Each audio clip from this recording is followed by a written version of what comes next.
বিধবা মহিলার সুঘ্রাণ লাগানো নিষেধ এখনো, তখনও।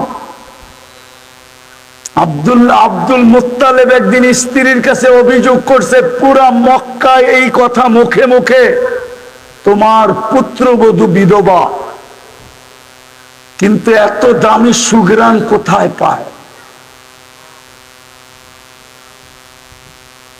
আগে পুত্রবধূকে জিজ্ঞাসা করো, নাক কান কাটা গেল কিন্তু আমি সর্দার।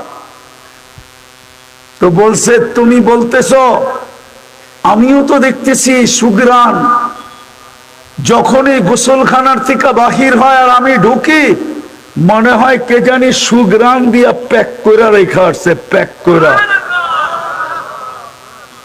কি কইরা? প্যাক করে রেখা আসছে।